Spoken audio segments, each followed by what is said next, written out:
In every city on the planet today, there is a familiar scene, a small or mid sized business that looks too small to hack until ordinary weeknight.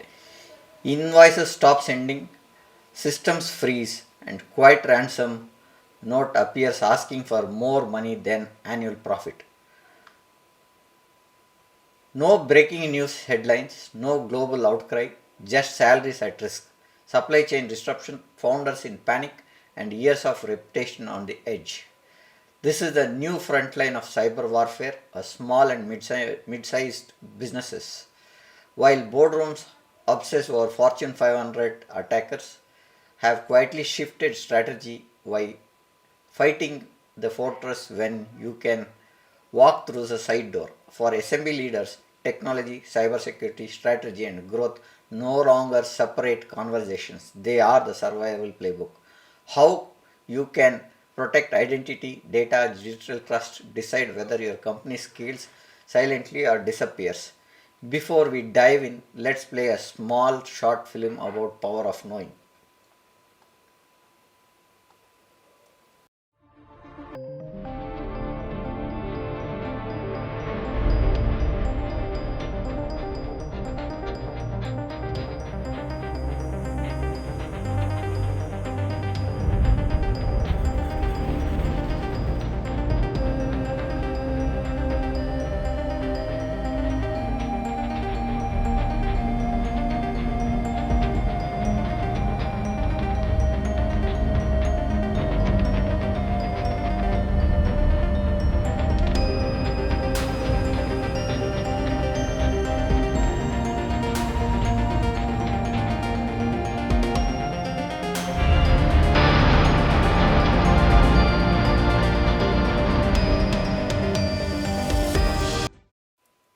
Our guest today lives exactly at the intersection of technology, cyberspace, strategy, and growth. Dr. Shekhar Pawar is a founder and CEO of SecureClaw Inc. USA and SecureClaw IT and Cybersecurity India, a doctorate in cybersecurity from SSMB Switzerland, and a practitioner who turned CISO, VAPT, SAST, and the real SMB defense strategies into scale model for protecting business across the geographies. He has worked with leaders who don't have full-time CISOs, don't have full-time unlimited budgets, but have customers, regulations, attacks closing in. His work sits on the heart of our four pillars: technology, cybersecurity, strategy, and growth. Dr. Shekhar, let's welcome Dr. Shekhar Pawar to the podcast and let's begin the conversation. Thank you, Sir, good Prem, evening. for the Good evening. good How are you, evening. sir? I'm good. Thank you for the invitation. Sir, thank you for being here, part of our podcast. And you've been here, I think this is the seventh podcast that you are doing in the 316th podcast that we have done. Thank you for being a continuous support for us. Sir, let's dive into the topic. Uh, why have SMBs quietly become the next big target for cyber attacks worldwide? And what are hackers really optimizing for when they can choose smaller business over the large enterprises? As I did doctorate in related topic from SSBM Geneva, Switzerland, so I got opportunity to do in research survey and research interviews among top management of small and medium enterprises. And according 40% of cyber attack, 40% of small and medium businesses already undergone cyber attack. Uh, Again, 43% of industry targeted attacks are happening on small and medium businesses because those are very low hanging fruits for the hackers. They don't have a lot of cybersecurity controls implemented. These companies are very much vulnerable for era. Many organizations, top management are not investing cybersecurity implementation standards, or they feel it is an extra burden, budget required for implementation of the cybersecurity. So these are the few areas where cyber attackers feel like they can easily attack them enterprise, and they can breach the supply chain of the big organizations.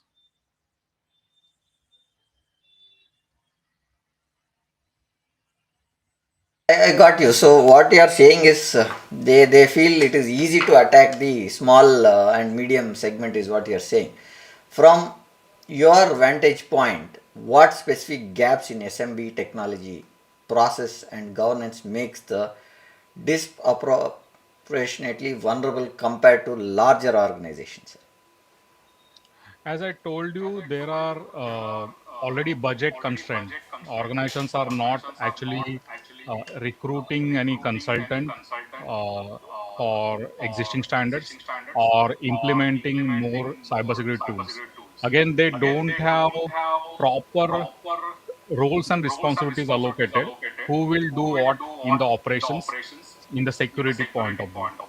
Thirdly, they don't have patch management properly. Like you must be aware, like every month Microsoft is pushing new security patches, and again there are many different vendors who are actually pushing patches regularly. But because small and medium enterprises or small and medium businesses (SMBs) are not having adequate controls or as a process to implement those kind of patches regularly, they are always going to have vulnerability. Again, there are many process gaps, like they don't have how to respond incidents. They don't have proper cybersecurity awareness trainings for their employee to identify whether they are undergoing any phishing attack, whether they are undergoing any risk, are there ecosystem which they are forming with along with the vendors, is it having proper structure and proper security in place? So there are many such gaps, and that gaps, those gaps and absence of the compliance and regular audits is really difficult scenario for small and medium businesses.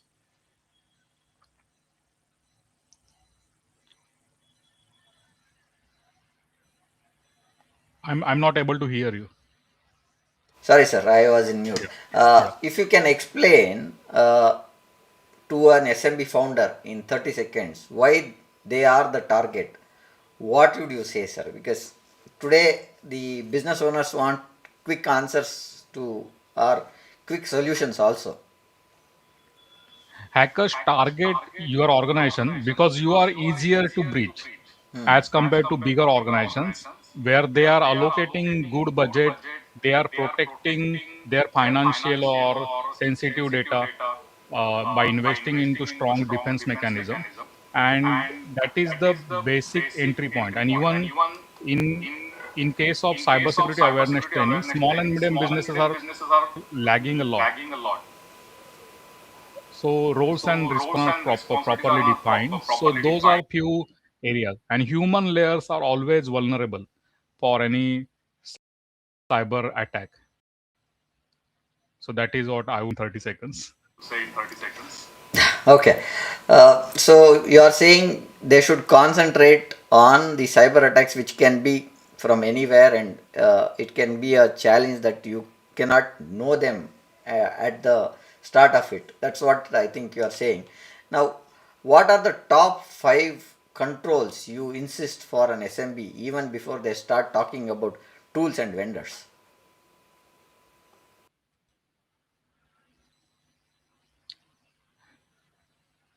Sorry, can you repeat? What are? Now, sir, what are the top five controls you insist for an SMB Okay. even before they start talking about tools and the vendors? First control, look, there we can't actually say specific five controls because there are multiple areas like people, process, and technology which organizations should be taking care of to cyber secure themselves.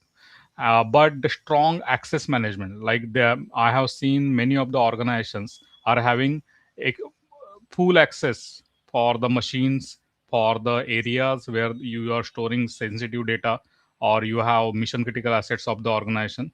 So those controls should be there. Secondly, timely patching and updates, security updates should be done for the machines.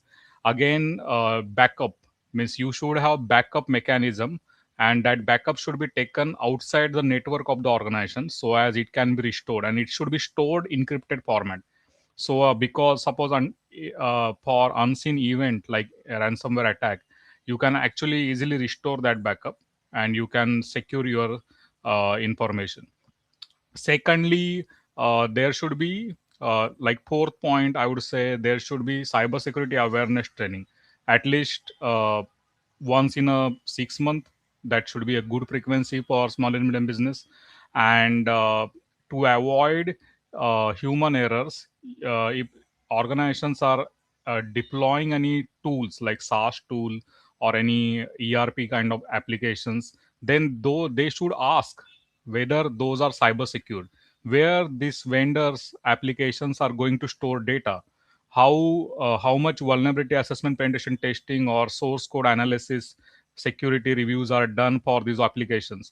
Because you are not only taking those applications in your house or your company, you are actually giving them access, extra sensitive information you are sharing with that application.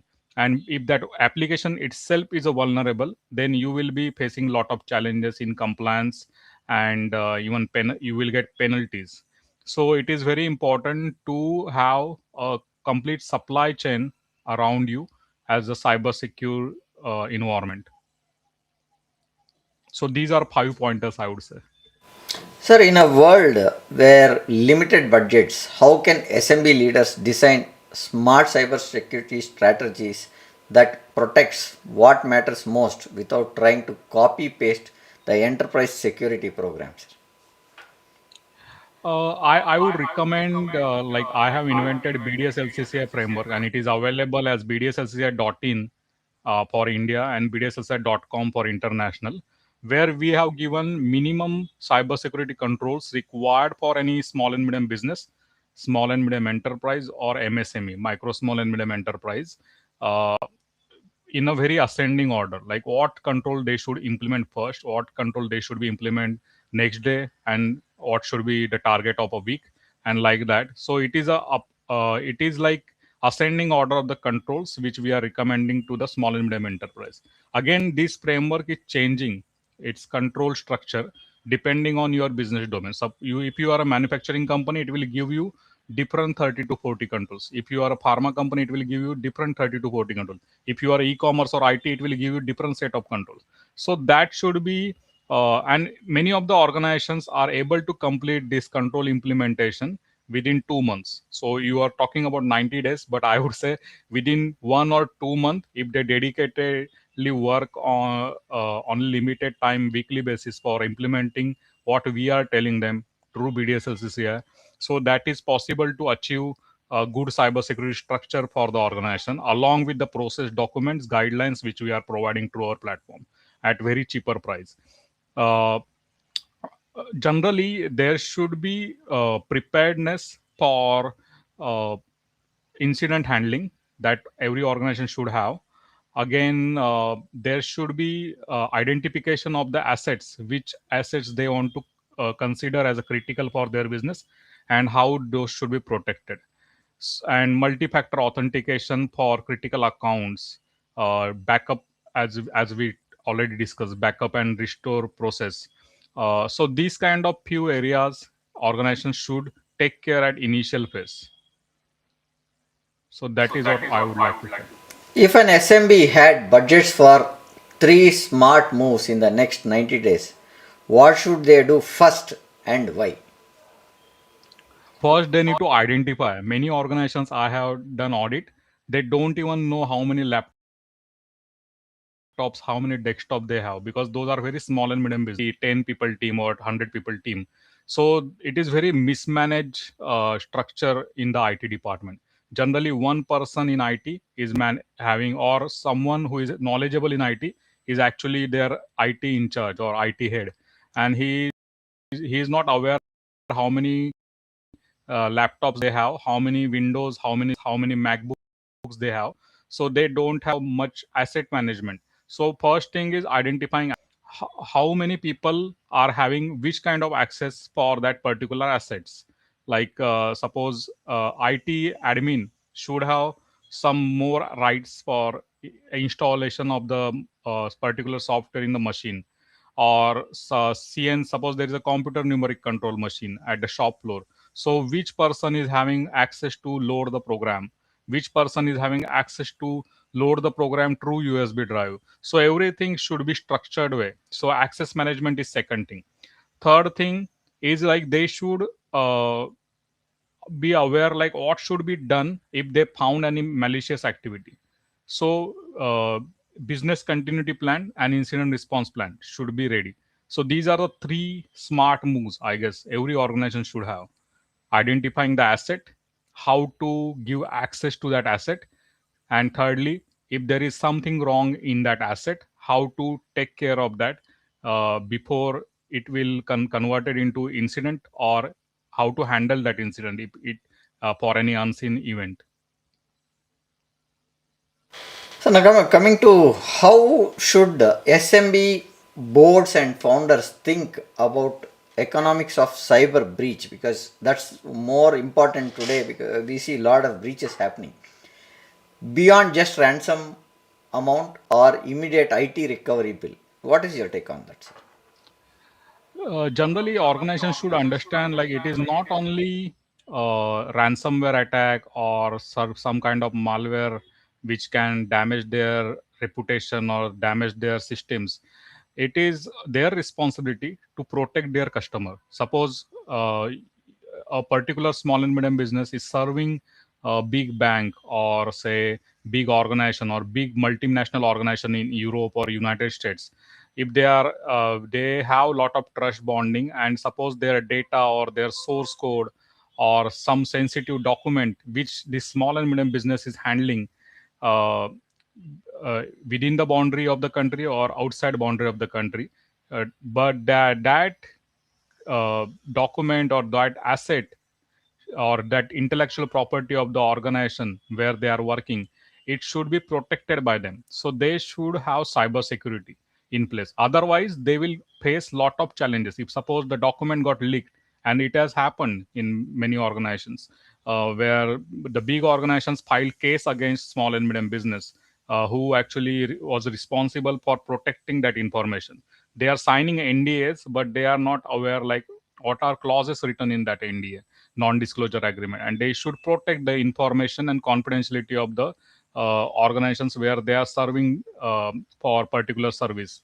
Secondly, they can actually face like penalties from the government if there are data breaches of the personally identified information, PII data. Like in India now we have DPDP Act in place. In Europe, if suppose you have European customer, if the European person's data got leaked because of your organization is not fulfilling cybersecurity criteria, you can get penalized according to GDPR Act. In California, United States, there is a California Privacy Act. There are multiple Singaporean Privacy Act. There are many multiple privacy acts based on which organizations you are working, which kind of data you are handling. You need to be aware, and those penalties are very high. That can even shut down your business. So these are few things apart from reputational damage, customer trust. These kind of things, or organization founders and board members should be Now taken care. you spoke about a point where they should be taking care of the assets that are configured, few number of laptops, and they don't have a proper asset inventory also. Is there a possibility that we can, or can you break down the hidden costs like downtime, loss of customer, regulatory penalties, legal and mental trolls on founders and teams? Because when something happens, that's the primary focus that happens for the organization. Your take on it, sir? Look, as I explained you few areas like where they can organization Hmm. can face penalties.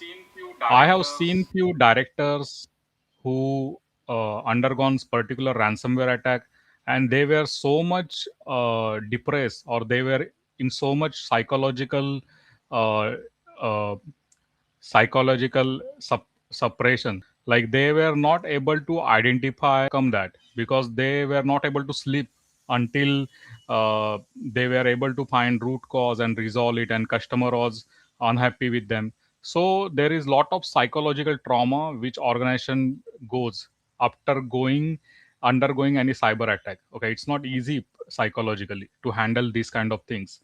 Secondly, they will lose confidence in their team. Okay, they can and there is no such much cost as you compare with the cybersecurity implementation, like the BDSLCI kind of framework. You can easily implement investing a very less amount of money as compared to the losses which you can project if there is any incident. And there are many intangible impacts as well as tangible impacts which organizations should be aware while doing business. Now everyone is moving in digitally, and it is lot much attack surface available for the hackers or cyber criminals. Earlier days, many organizations were not digitally digitally equipped, so they were not exposed to cyber criminals so much. But nowadays, it is very easy to identify firewall IPs and to check if those are not properly configured, and then a hacker can easily enter in the organization directly, or through the phishing attack they can send email to the HR department or accounts, and once the lady from that department just clicks on it, one machine get infected and then it spreads till the shop floor. So I have seen such incidents, and it is very pathetic for uh, founders or the top management team if there is such kind of loss in the business, and even for their personal life they will face lot of psychological trauma. So these are few hidden costs which organizations should be aware. Sir, you said there is a trauma that happens. Have you ever seen a case where a relative small breach created an outsized business impact or nearly killed that company? Have you seen such scenarios? Yeah, I have seen such companies. I should not disclose any name, but there are few companies. If you look at the static, I will talk about global statistic. If you look at global statistic, after undergoing cyber attack, successful data breach in small and medium business, down the time of 6 months, around 50 to 60% organizations shut down their business because they undergone such kind of psychological trauma. The top management is suffering a lot. Again, they are getting penalized by the organizations which they are working, generally in Europe and many places where GDPR kind of compliance is there, and they literally shut down their business after by the down time of 6 months. I have seen such statistics available online. Secondly, I have seen few cases like where organizations are telling, like small and medium business owners or top management are telling their client, we have everything in our organization, we have completed all the compliance, but in reality they are not actually doing that at ground level, and they are just showing the fake identity of the cyber secure organization. But after undergoing cyber attack, and that data got breached, data got leaked, and organizations with whom they are working, they actually penalize them, they pull them into court, and they face lot of challenges to overcome that, because penalties are so high that the organizations like small and medium businesses are not able to sustain. So these kind of things are happening in reality. You can see many research papers about that. I also wrote about it. Great, sir. So, what you are saying is leaders finally see cybersecurity as a business continuity and a valuation story, not a line item, right? So that's what we are talking about, and these metrics and cases standards draw relative comparison. How many hours of downtime versus cost, recovery time versus customer churn, and impact on deal negotiation. So everything gets into a place Very where true. the reputation of the organization gets into the gets into account, right? So and that's Correct. where I think people are looking at. Now, how do virtual CISO model realistically bridge the gaps between SMB constraints and enterprise grade security leadership, sir? Look, the chief information security officer is a primary role in any organization to implement cybersecurity posture and to maintain it. And such leaders are very expensive for small and medium business. So there is an alternative like virtual CISO, means Hmm. one CISO kind of role can be outsourced and organizations can actually rely on that. Even we are also providing that kind of service to many of our customers in United States and other countries, where there is a senior person who is having hands-on experience and ground reality. He is aware what is happening in the market, what kind of cyber attacks are happening, and they are able to create cybersecurity framework within the organization by implementing policies, guidelines, and even helping organization to adopt few controls, technical controls, administrative controls in the organization to safeguard the assets and the purpose of the organization, objective of the organization, their customers. And they also timely give inputs to the organization top management, where they are lagging, and they are also part of internal audits, internal cybersecurity audits like VAPT, SAST kind of assignments. And again, they are sometimes they are again taking views from the external auditors, performing their task as VAPT, external VAPT and all. And they try to identify how much exposure they have in to the cyber criminals if they are not protecting their organization. So they are able to prioritize risk, they are able to give strategy in the cybersecurity, and they can actually help organization down the time. They are able to equip organization to be a very comprehensive cybersecurity organization. So that is what virtual CISO model is very helpful for the small and medium enterprise, and it again reduces the cost because they are going for virtual CISO. And sometimes virtual CISO service is also having few kind of team roles, like it is not only one person who is senior person working with that organization. There are few other auditors and other compliance people team as a virtual CISO role is given to the organization. So that is very important service right nowadays, where organizations are not able to invest in cybersecurity team, but they can invest in virtual CISO service where they will be billed monthly or quarterly. Sir, you brought up a very important point of a virtual CISO, right? So today, and you also made a pointer where you said the cost of a CTO or CIO or C-suite leadership is huge for SMBs, right? So now, looking at that costs, what does a good vCISO engagement look like across 6 to 12 months for an SMB in terms of governance, reporting, and cultural change? CISO's first priority will be to identify what are the gaps in the organization. Is organization already having processes? If they have processes, are those documented? Are those people dependent operations, or those are process dependent operations happening in the organization? So they will identify gaps first. They will some kind of framework, like they can probably go for BDSLCCI kind of framework, they can go for ISO 27001, there is NIST standard. So they can check which is more suitable according to organizations business and what kind of customers they are going to face.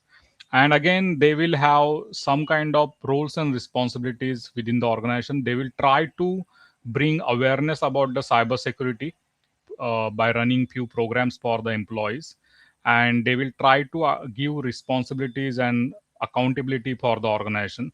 So these are few areas where they can stabilize environment to adopt cybersecurity within 6 to 12 months. It is an ongoing process because virtual CISOs are generally not full-time engaged. They are having like 45 hours, 90 hours kind of role in a month. So they are periodically working, and with the time, organization becomes more uh, more cyber secure and more matured in the cybersecurity. You were talking about you provide services, right? Like invite. So, uh, how SecureClaw structures a vCISO risk assessment or roadmap or policy stack, reporting cadence, and security this one. What is your way of talking about a CISO service that you are providing for? Yeah. So I will give you one example. One organization is having, say, 20 employees in and they are working for developing SaaS product for the finance in United States, and they took our service. Earlier, there was no policy document, nothing within the customers. Once they deployed their project in the market, they organizations who were their customer were not only asking whether this particular SaaS product has undergone cybersecurity audits. They are also asking whether this organization, as you are an organization, as an entity, are you cyber secure?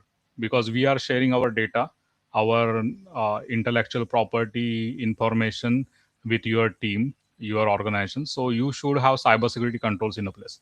So they took virtual CISO service from us. And from the day one, we created all the policies, starting from what should be the password policy for the organization, what should be the access level control, what are different assets you have, how to protect them. So starting from that, and how operation team should have approvals to perform particular activity, how change request should be handled, how incidents should be handled, how BCP can be prepared for the organization. And again, we not only did that, we also help them to recruit few tools which organization can actually have in place for longer run. Then again, this is like administrative work which we have done, administrative controls.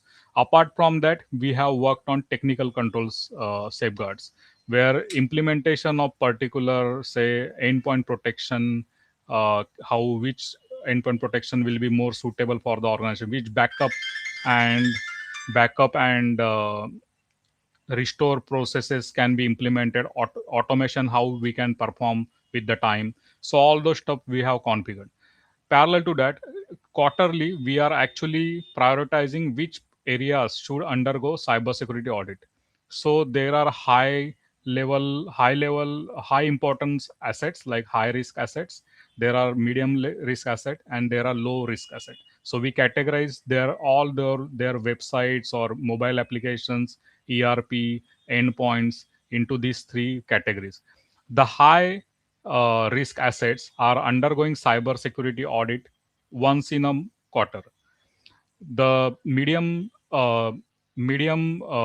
say risk assets are undergoing cyber security audit twice in a year, and the low risk assets, which are only internal tools within the team, are undergoing cybersecurity audit once in a year. So that is how we have divided the task, and it is helping organization to identify new vulnerabilities, because it is ongoing development of the applications. And every month, as you can see, there are many patches for different assets like Windows and many tools. So are those patches are going to be in place on time? So all those things are covered in this. So that is how I explained you about virtual CISO.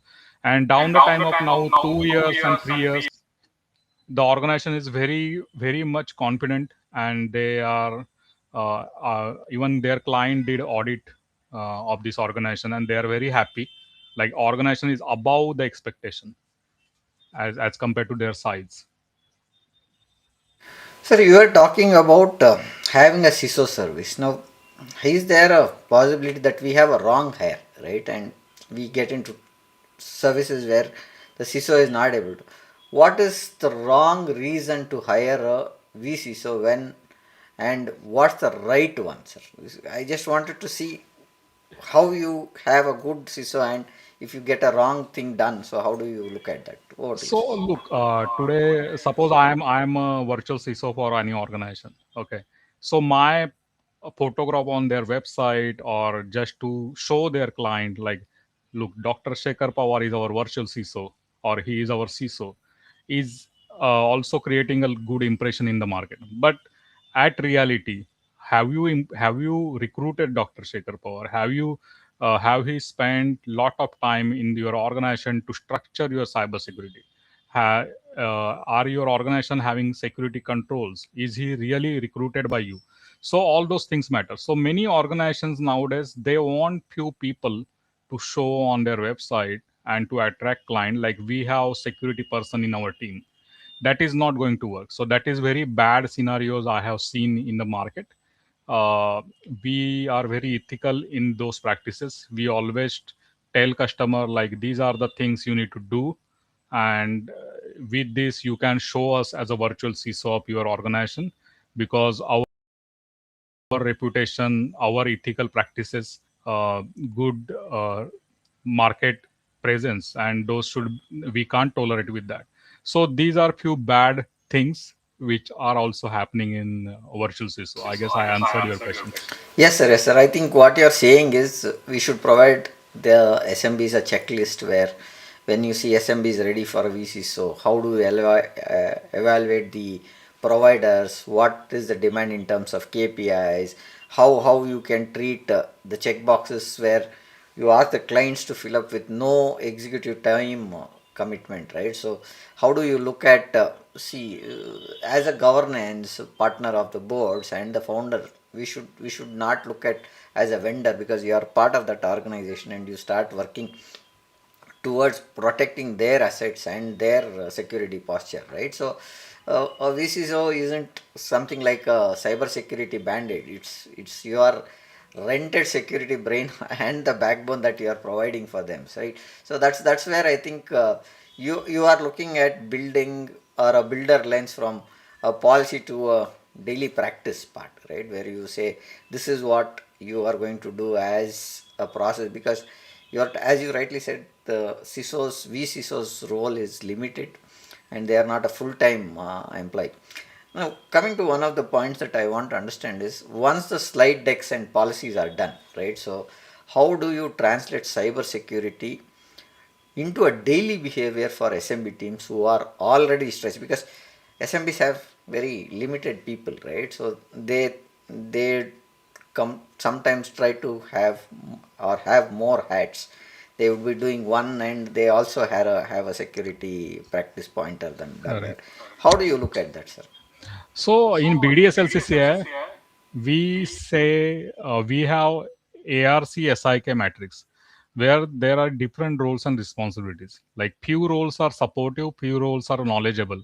Like you rightly said, it is not a big organization. It is a small organization. Probably only 5 people, 8 people teams are also working, and not everyone is from IT, or they are not very techno savvy to understand cybersecurity or to do certain operations. But few people are knowledgeable and they proactively volunteer in small organizations to implement cybersecurity.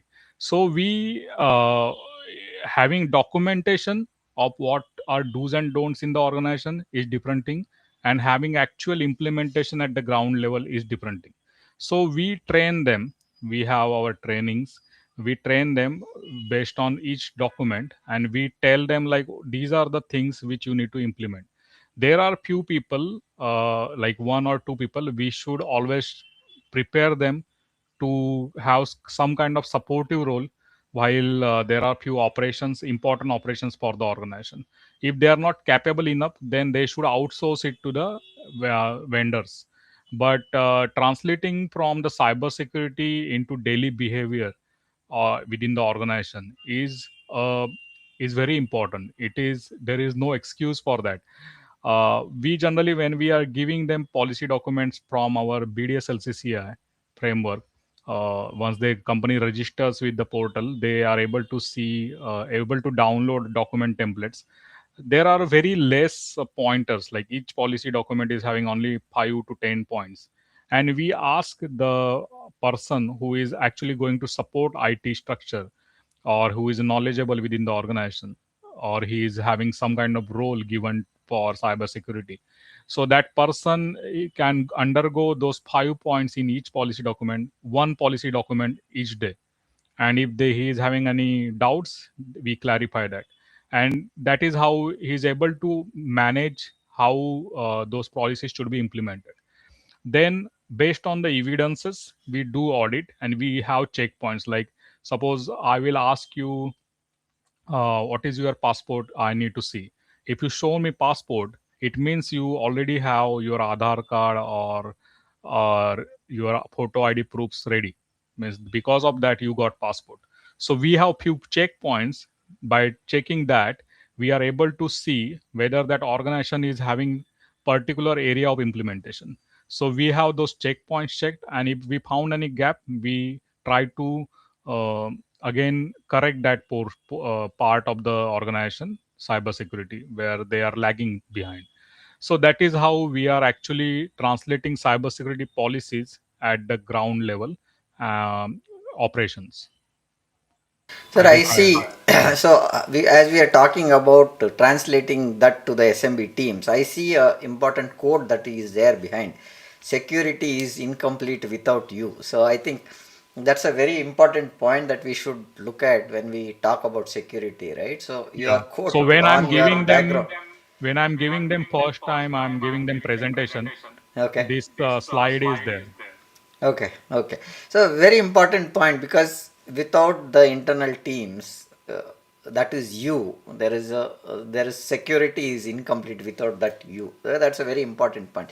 Now, coming to next point, what are the most effective techniques for uh, tuning a non-technical staff into the first line defense instead of link? Because we talk humans are the weak link in the chain, right? So that's where we talk.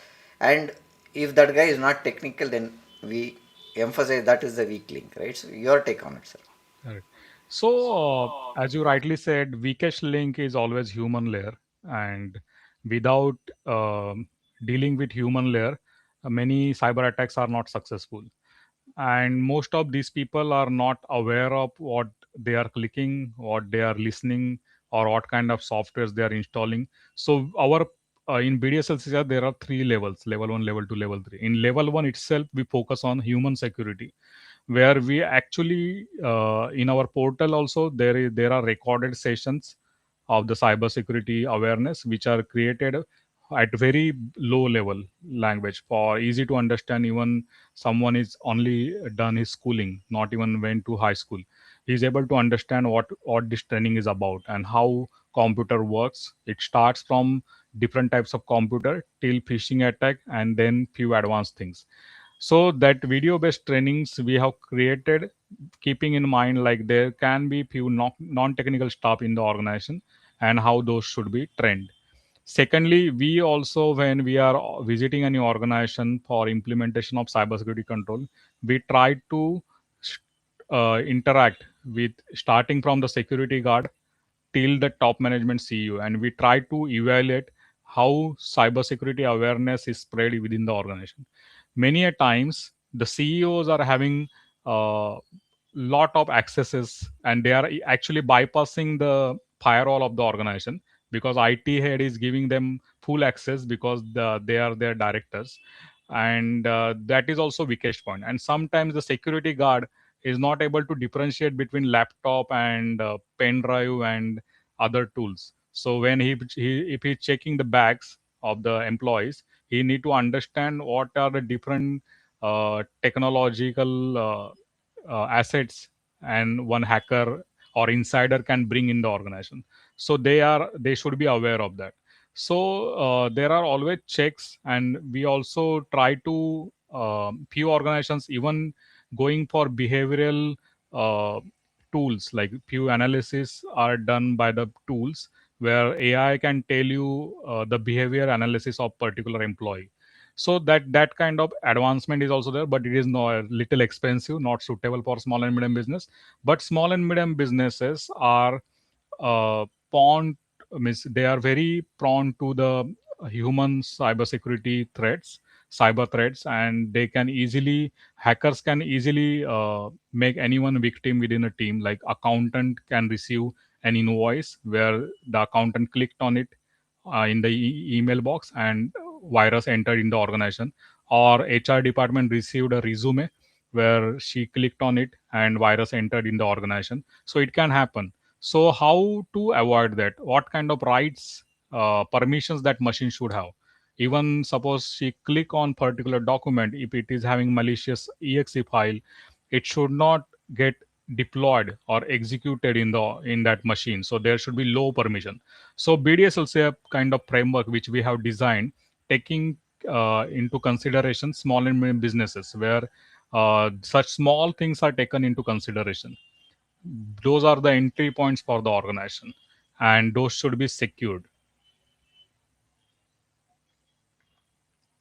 Are saying an audit is required for every pointer that we give, and the roles and accesses are to be looked at, right? So I think every quarter or something there should be an audit of who's having what kind of roles. Are those roles really needed?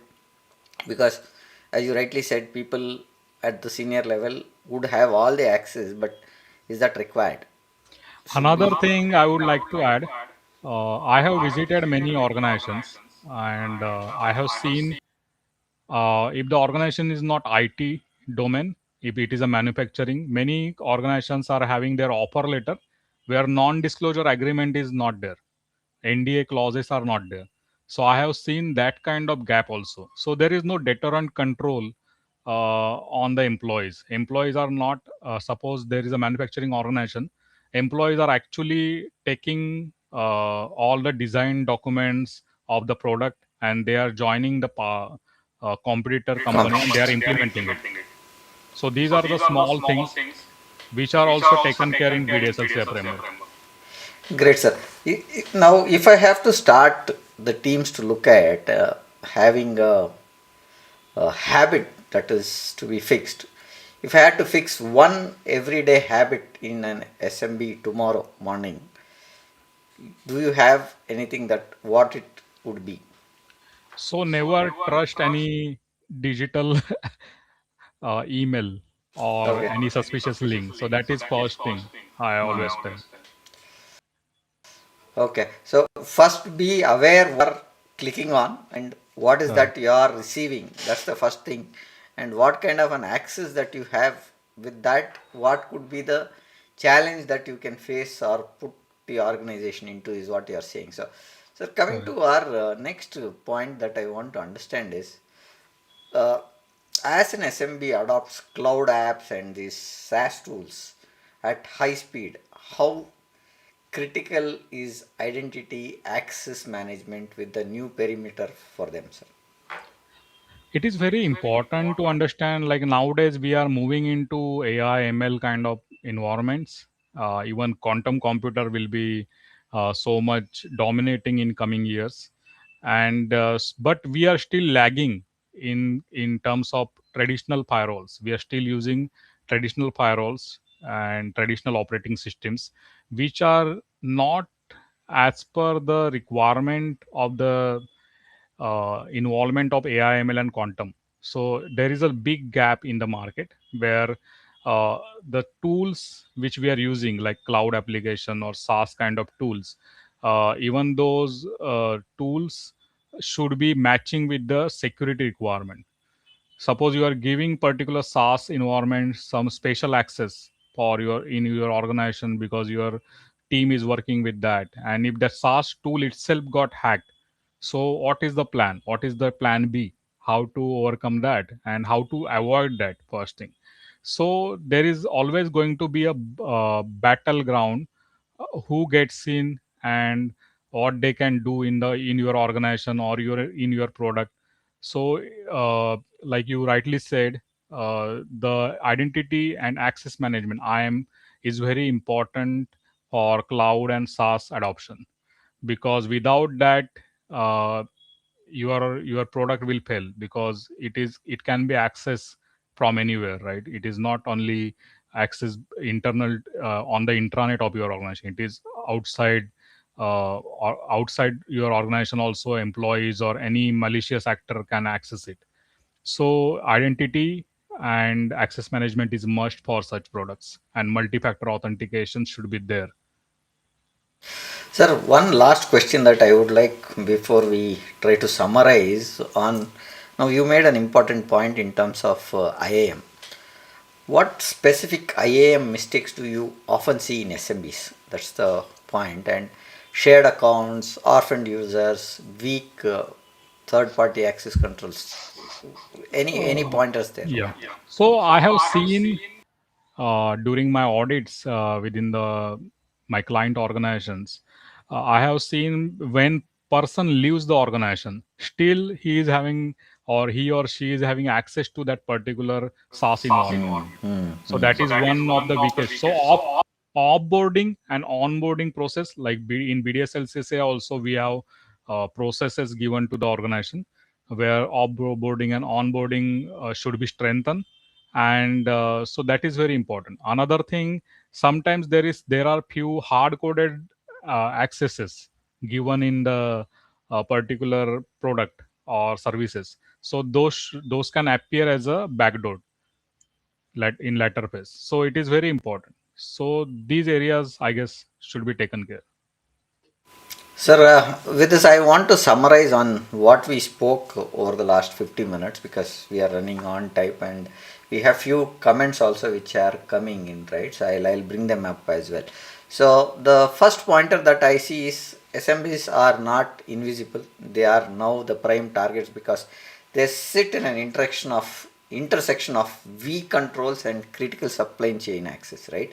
And if you look at cybersecurity is about prioritization, not perfection, because you cannot become perfect in cybersecurity implementation. Tomorrow something will change and you have a new thing that you will have to protect. A focused set of controls led by governance, behavioral to be a part, and beats expensive and scattered tooling. Because now, as you were saying, even the tool sets are scattered. You don't have one tool set which has everything to be looked at.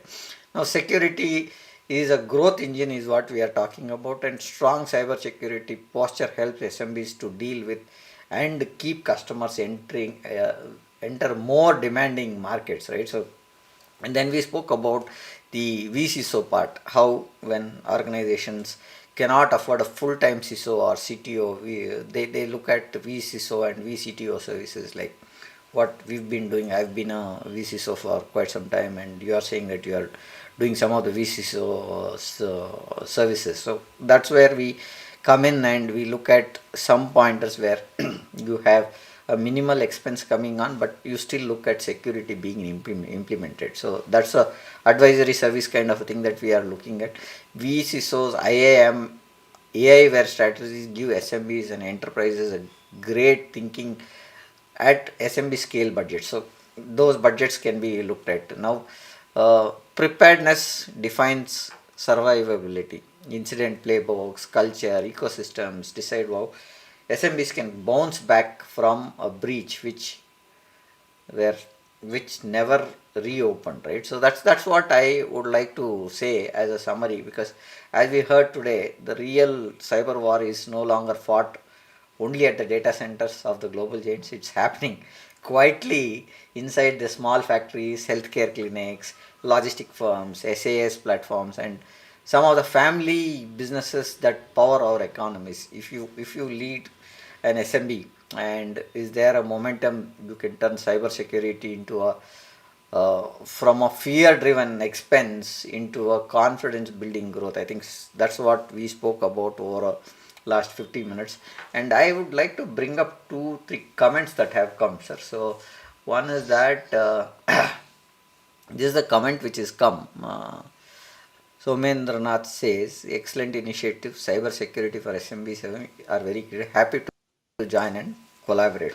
That's what he is saying. I think, Shekhar sir, if you would like Yeah. to have Thank you, Samendra. a talk with them and see how we can help to look at how these services can be looked at, that would be ideal, is what I think. And uh, some of the users said there was a noise echo that has come, so I think that is rectified and there is no issue that, okay. So thanks for saying that there is some issue that is there. We will look at it. And sir, any final words that you want to say before we close the session for today, sir? Yeah, I always say the organization should have cyber security, and it is right of the organization, regardless of its size. Can you just mute yourself? Yeah, yes, there is a noise actually roaming. Yeah, now it's okay. So organization should it is right of any organization, regardless of its size, its location, its employee strength, revenue, or any structure or any business domain, to be cyber secure. So it is right of every organization, and I'm working in that direction since last 4 or 5 years, focusing on small and medium enterprises only, uh, and I'm trying to like interact with many officers of the government of different nations also, and I'm trying to promote like there should be very reasonable cybersecurity framework as I have implemented as a BDSLCCI framework. So I invite all the small and medium enterprise top management to explore BDSLCCI framework. It is very reasonable cost which we are offering it, along with the certification transcript and total analytical report which we are delivering. So to know more, you can visit bdslcci.com if you are outside India, or bdslcci.in if you are inside in the India. So it is very helpful, and many organizations already benefited out of it. And you can see the testimonies from the business owners in our website. Thank you. Pointer which has come just now. So I see there's one user who said thank you for the insightful and impactful session. Your articulation why SMB is increasingly targeted across identity, email, endpoints, cloud, and network access, third-party risk, backups, monitoring, and governance was Yeah. both the time. So that's one pointer that he has put. Thank you for that. And yes, sir, you were Yeah. saying something. Thank you. Thank you. Another thing is you can read my research. Mhm. There are around 10 research papers. There is book of BDSLCCI like this, and there are few white papers, few articles, and we are now working on, as every year we have practice at SecureClaw. We study and summarize the cyber attacks of the year. So right now our team is working on summarizing 3,500 cyber attacks news of this year. So that report will be published soon internationally. So you can check those reports. You can see uh, hundreds of new malwares, ransomware attacks are coming in picture every year. Means earlier I was aware of there are 1,300 ransomware gangs, known gangs, but now there are few new gangs also. So it is not going to stop. So you should not stop cyber securing your organization. It is very important. New methodologies, new techniques, new AI/ML logics, even the quantum computer will be used for cyber attacks in coming days. So you should be equally implementing cyber security in your organization, regardless of your size, location, and your revenue. That is what I would say. And you can always contact us for more information. Thank you. Thank you, sir. Follow our episode, and for if with the founder, you need to hear or start a practical survey conversation with your business this week, because that's what, because leadership titans, we just don't predict the future, we shape how leaders who decide it. So thank you for joining us, and thank you for being part of it, sir. Good day, and bye for now, sir. Thank you.